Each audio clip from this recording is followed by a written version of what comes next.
right, and we're live. Thank you so much for tuning in. Last week, if you didn't catch that, last week's podcast was about starting a family project, and we had a blast last week. Didn't we? It's still saying offline. Oh, it takes a little bit to come back in. I see we're in here on that. The little green. Oh, I see 2 or 3.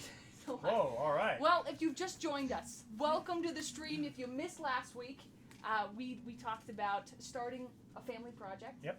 Had a lot of fun there, and it was a bumpy start, but we made it. We made it in. It was a lot of fun. Yeah. And today we have a guest who's going to be joining us. Yeah, we do. We have Dan Matulich, and he is a certified aquaponics designer. So, whoa, what a title, huh? And Dan, do you know how to spell that? That's probably the biggest thing, is how do you spell all those words? I can. That was on the final exam. I passed it, but don't call me on it now because I might mess it up. I might take my certification away. There you go. Well, we have some folks that are still kind of in chat and rolling in here. We only have a couple folks that are actually watching. Registered. That's there we go. It updated. There we are. 51 now. All right. So We're officially on our way. It went from 2 to 51. That's tiny. It updated. It updated. Everyone's like, oh, it's 7. I think I called everybody at the last second. Quick, hurry, get on! Quick! Oh, our family members. We're online. So, okay.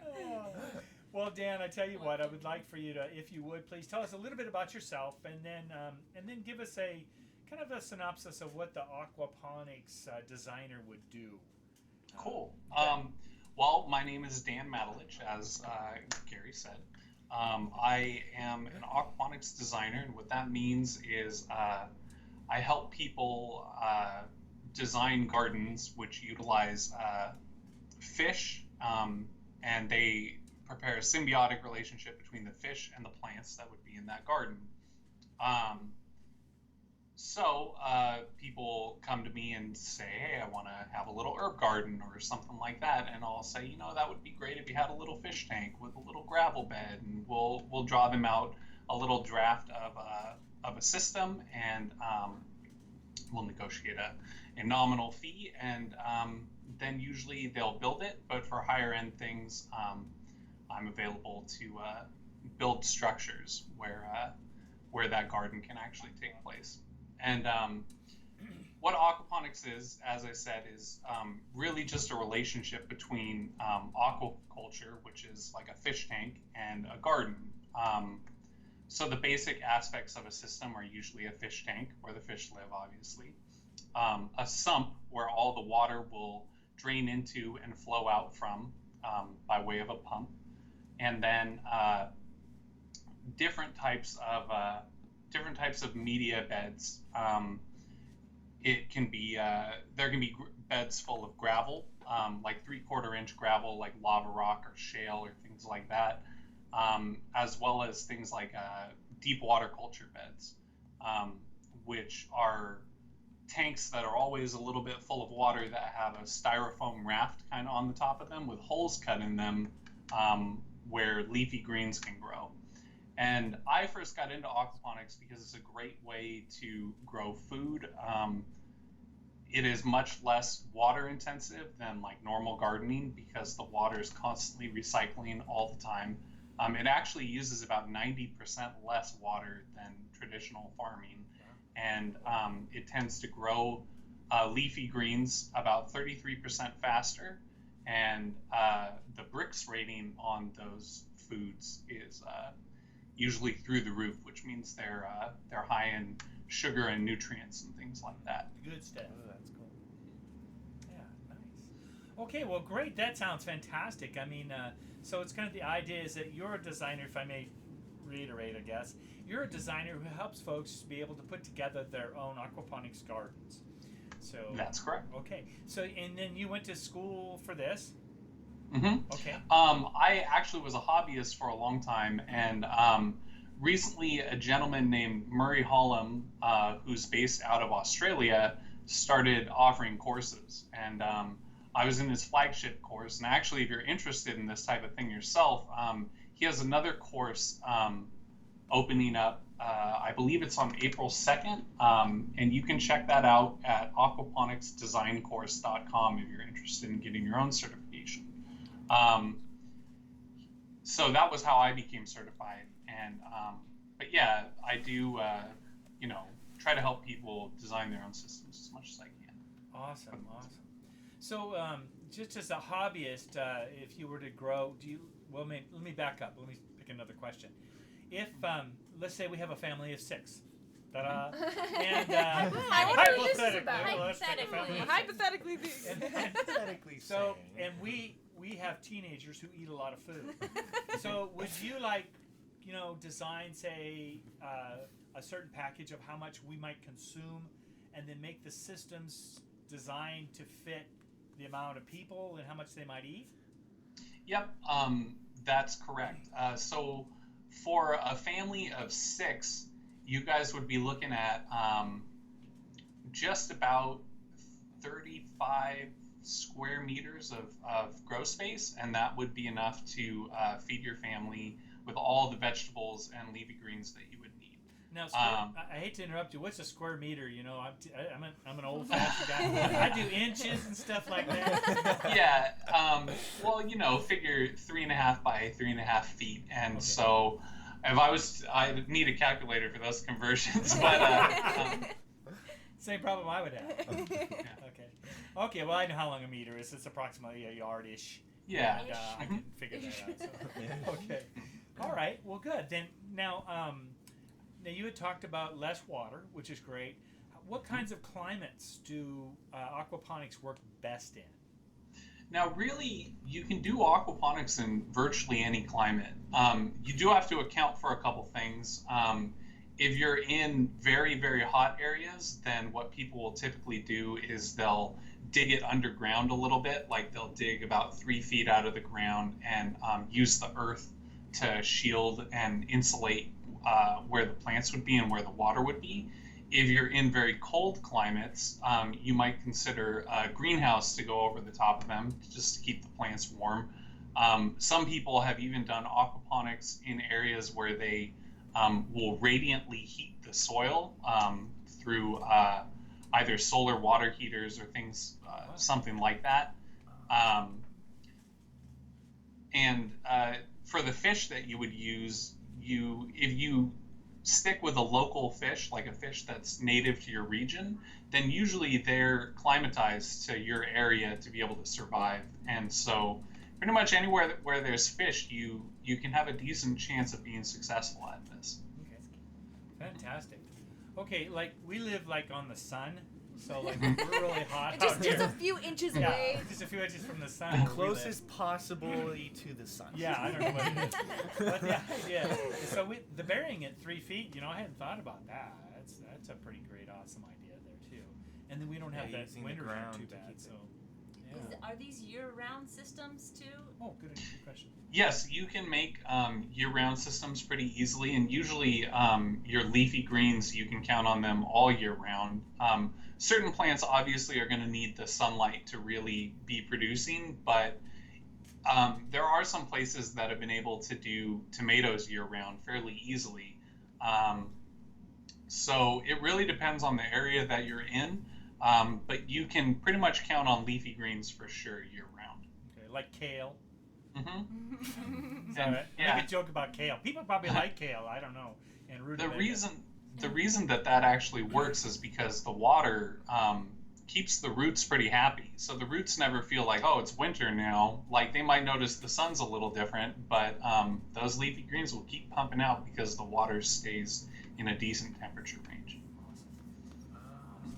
Now I know Bryson had experimented. Bryson, want to tell Dan your funny little experiment you did with aquaponics a year or two back? You mean that tiny little tub? Yeah, the tub and the fish tanks. It was kind of fun. And we used what kind of fish did we I didn't use? have a water pump. Gambusia.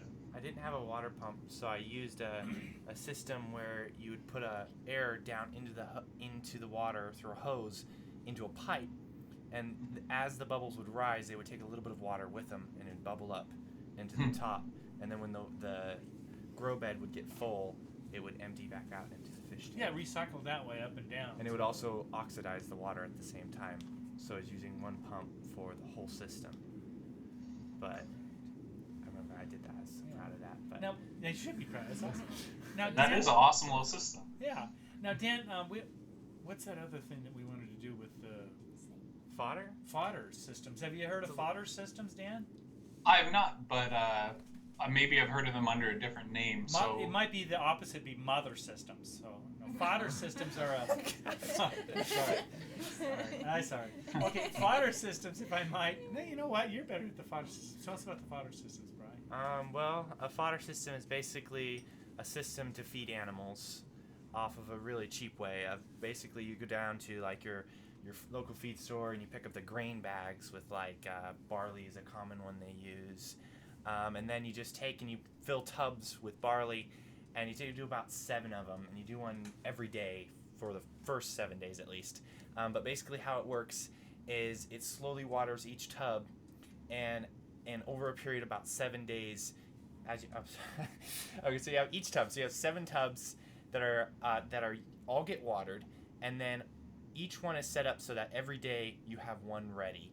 And basically, over a period of about 7 days, you swap them out. You slowly swap them out, and over a period of about 7 days, you get like a field of grass, or a container of grass. So you could probably feed water into a system like that, couldn't you, using aquaponics? You may be able to, yeah. I'm sure you could do it in a way that was a little more decoupled, because it would depend on what kind of things would be in that fodder and how they would drain off into the fish.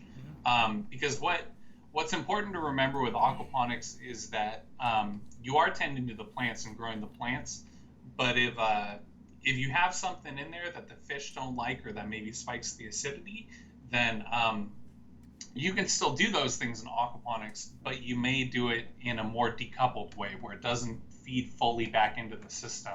Okay. But there are solutions for that type of thing, definitely. Okay. So you talked about acidity, so there has to be a pH balance, I'm assuming. So what do you use, like a pool tester? Yeah. Water stuff? Yeah, definitely. Usually when you start, you're going to get a pH meter, just so you can measure the pH. And in aquaponics, typically the pH is going to trend downwards.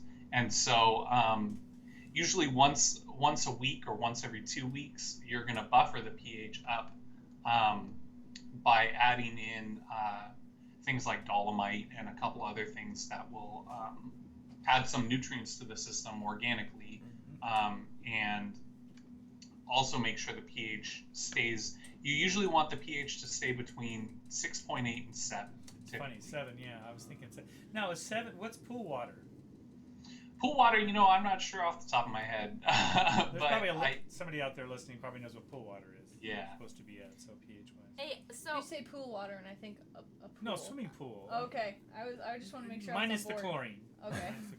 I was okay, or I'm on board. Do you have a question? A little side note is Mom is not checking Facebook. She's actually reading the chat. Yeah. Oh yeah. So sorry. and I am too. I'm still sober. Yeah. So for the comments that are everyone's like, oh, what's she doing on that? That's she is reading your chat. Yeah. As a matter of fact, if you have a question for him, go ahead and put it on here. We'll catch it here, and we can ask him some questions that you might have. Dan, it looks like somebody wants to know if you're married. I am engaged. Oh, so engaged! Congratulations! Congratulations! Awesome. So okay, good. Well, Shell, do you have anybody? Pool water 7.4. 7.4 on. Thanks, Joe. For the pool water is a 7.4. A good, I guess, pool water. So it's a little bit less than that. That's good. That's good.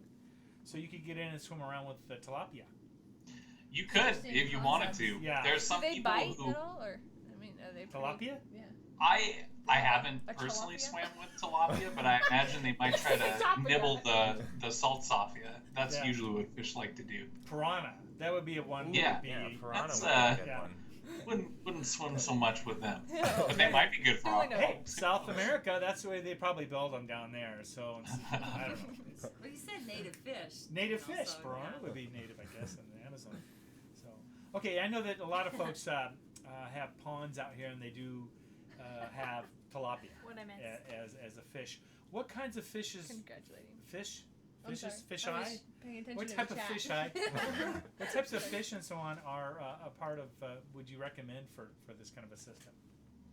Well, like I said, it's really going to depend on your climate. and it's going to depend on your needs. If you're planning on harvesting the fish, then tilapia are very popular, but the thing to remember with them is they like higher temperatures. So if you're in a hotter area, then tilapia are great.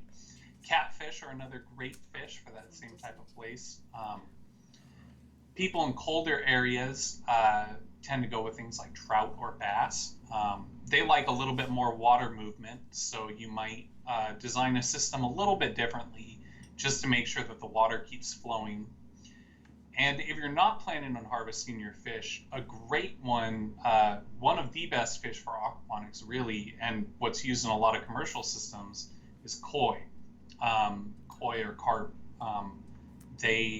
They get along really, really well in aquaponics, and they are great workers for your system because they put out a good amount of waste for the amount of food you feed them. Oh, I was going to think that's probably how you fertilize, is the little fishies do their thing in the water, and that fertilizes the food. It's probably not drinking water, then you probably wouldn't want to. Well, you could drink it once or twice, I guess, but I wouldn't recommend it probably in that small. What about like system.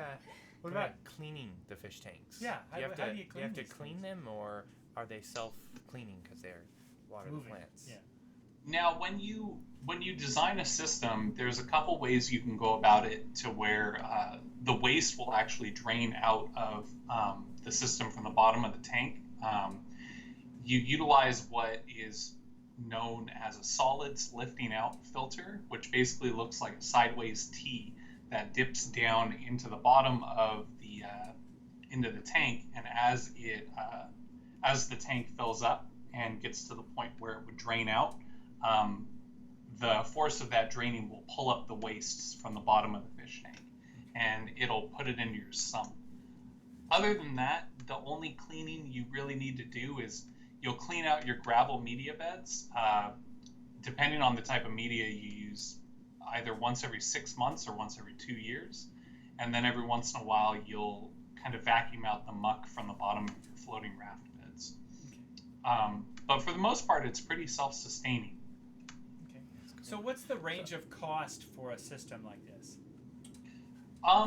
It's really going to depend. For smaller systems, you can get away with the cost of a small aquarium tank and some lumber, maybe in the range of I'd say $150 to $200. And if you're looking at larger systems where you're trying to feed a family, you're probably looking at around $5,000 to $7,500, depending on the size of your family and what you're looking to do. Okay. Now you mean 5-ish, like 500-ish? No, I'm sorry. For a 5,000-ish? family like your size, you'd be looking at around $5,000 to $7,500. Okay. And that probably includes all the really cool pumps and all the different things. That's probably a big expense right there. The tanks themselves, acquiring the necessary rock and so on that has to go in these, right? Yep.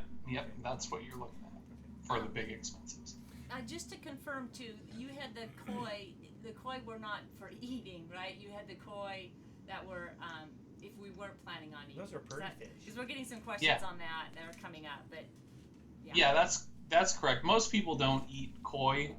They are eaten actually in Southeast Asia, so really? some places will harvest them and consume them, but Sushi? around here people don't tend to like the taste, like in Western areas. Gamey, probably. Bryson had a question The here. other question is, could you, going back to the cleaning of the tank, could you potty train the fish? Impossible.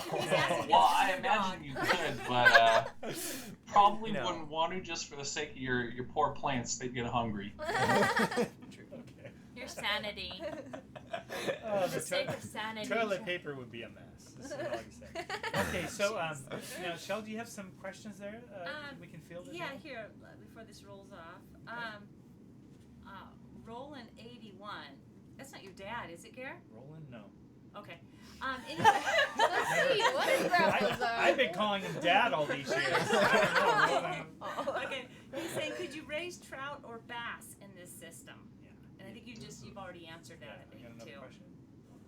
Yeah, you could. Just colder areas is what they like, and they like a lot of water movement. Okay, good deal. Well, I mean, they are fish. That's true. That's good. Okay. Okay, and Jacob is suggesting that we make the tanks with earth bags. Hey. Yeah, would you make actually, it water I was planning on letting you guys know that would be a real interesting experiment for you guys. I haven't ever done that, but after watching your show, I was kind of inspired that might be a really great way to go. The only considerations I would say is you would want to make sure that your plaster finish is going to be something that's not too basic, and if it is very basic, you want to have a liner on the other side of that so it won't leach into the water. But it sounds like a great plan, and I know people do make aquaponics systems out of cinder blocks and things like that, so earth bags seems like a no-brainer, and it would probably be a great experiment. I saw a pool really the other fun day designs. online that was made. The pool was made out of hay bales. Yeah, Oh, wow. redneck hay bale thing, and it was all big pool and stuff. Did they So, at least like, tarp it in? How, let me, do you tarp it or you Yeah, you would plaster line it. You'd probably or- get a pool liner or something. An Oh, on okay. liner. So it's just basically the walls. Yeah. Wouldn't walls the, would support it. the That'd be hay great. poke it? No, the liners are pretty thick. The mills, you know.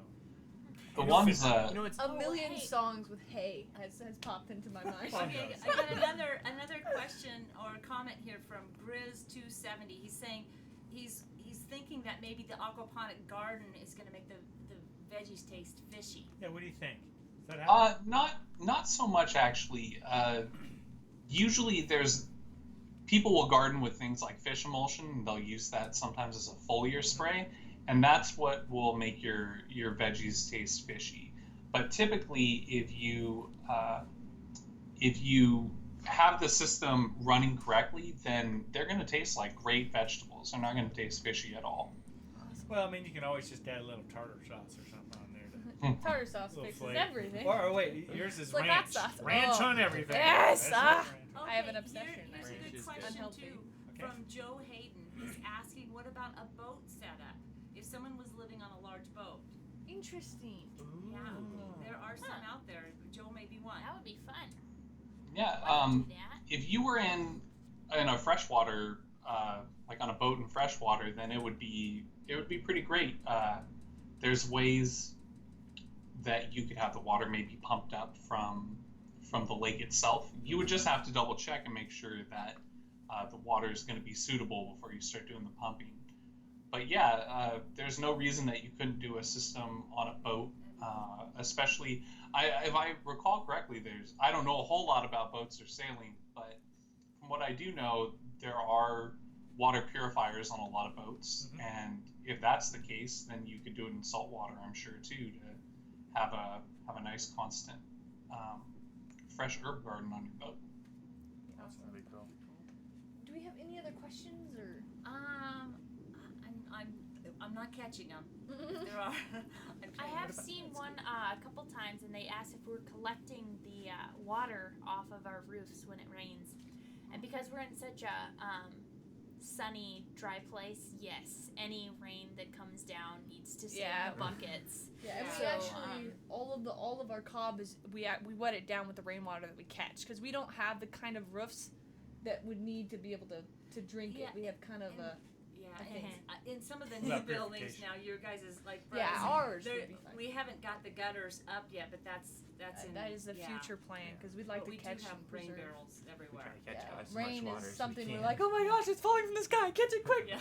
I know precious water. If we could just get fish to fall from the sky. I know with that the would be rain. it would be perfect. Yeah. You know that Or has happened. Something's fishy here. Yes. Or pre-made Theoretically. sandwiches. Pre-made sandwiches. Yeah. Only if they're fish sandwiches. Theoretically. Any more questions that we Ew. might have for Dan? Maybe Shell? tuna. Good tuna. I saw a billion of them Theoretically. come by, but I asked some of them. Oh, okay. Jamie Young is asking, can recycled gray water be used in an aquaponics system? Now, with recycled gray water, unfortunately, that's going to be a no in most cases.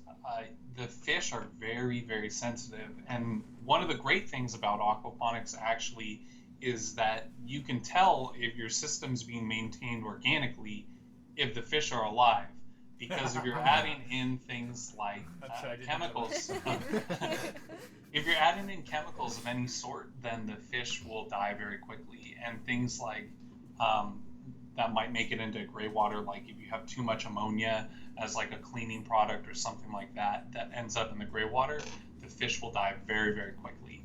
So the systems can be a little temperamental, but if you're responsible with sourcing your water and you make sure that it's good for the fish, then you can get great gardens out of them. But no gray water, unfortunately.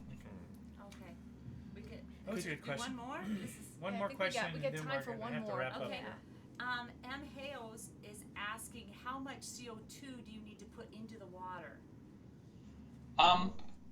CO2, you wouldn't actually be pumping into the water. At least I've never run into anything like that. Usually, you're going to oxygenate it with air pumps and air stones, and that's going to depend on the size of your system. Usually, with your fish tank, you want to have several air stones depending on the volume. For example, I have a 500-gallon fish tank with one of my systems, and it has 4 air stones in it, and that's going to be just fine for those fish. And if you're in floating raft beds, you'd be looking at air stones every 4 feet. But for CO2, I don't believe you would put CO2 in the water. At least I've never heard of that methodology. Okay. All right, great. Well, Dan, where can folks reach you if they wanted to get a hold of you? Well, if anyone wants to get a hold of me for design questions or anything like that, they can go ahead and send me an email. And my email is going to be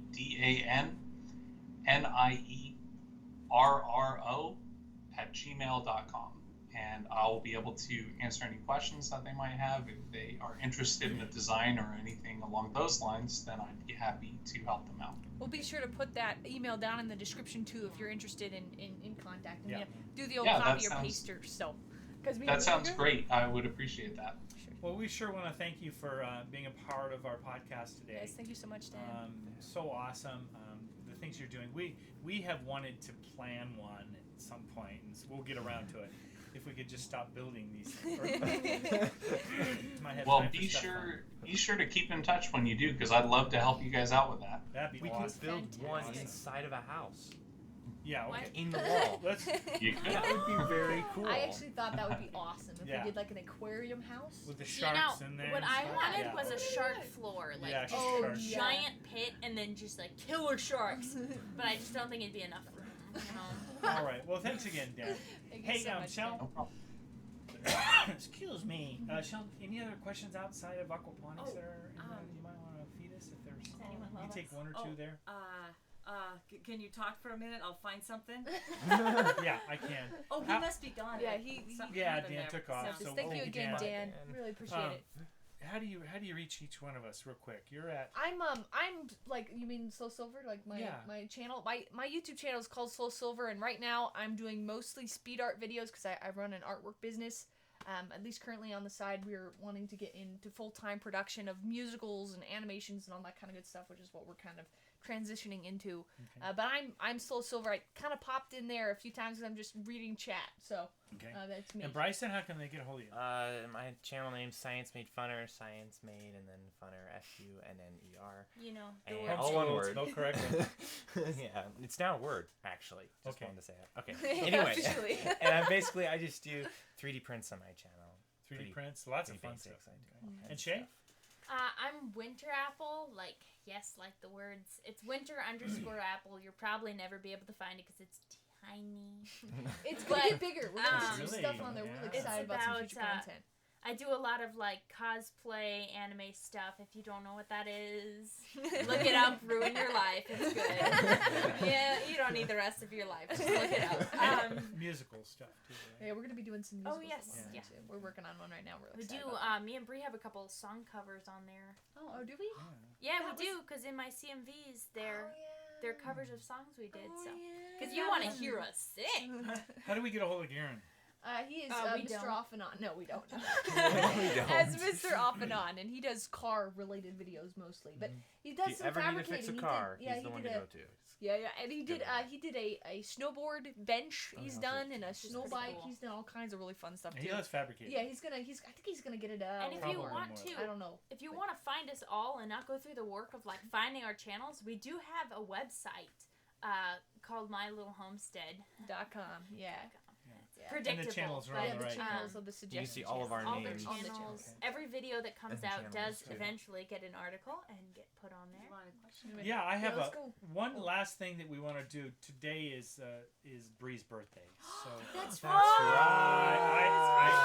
I want to sing to her if you guys will join Oh, in. you are So, gonna sing? I am. We're not Ready? gonna They join fought you. about this. Here we I go. just. Here we go. Ready? Happy birthday to you. Happy birthday to you. Happy birthday, dear Bree. Happy birthday to you. Second verse. Oh, no. You look like a monkey. No, And you no. smell like one too. Anyway, Happy birthday. that's awesome. And you're getting Yes, some guys. birthday things Yeah. too. Oh, Thanks, guys. 22. 22. You're my so God. old. People were asking me, I'm like, 22. And they're like, Really? yeah. Why don't you take us out? Whispers it. It's I'm 22. Okay, I guys, can it's sing that too. 7:30, so I Okay, think did we we're... want to go for that last question? Did you have one, or do we want to go ahead and Oh, close her off? we're here? just you're getting a lot of happy birthdays here, Oh. Bree. Yeah, Oh, Thank let's you wow. so much. I really Nice. appreciate it, guys. Let's Thank close her you. up. And it was a question about if you guys are still doing music, and Yes. On my channel. We'll be doing more. yeah, We'll be and doing more. actually the songs now that you're starting to hear the background music in the weekly peaks are music that have been composed by either Bree or Gary as well. We're still using some of the copyright free stuff, but we're infusing some of their music in as well. So you're hearing some of that, not so much the band, but the composing of that. Oh yeah, those are definitely Yeah. really good.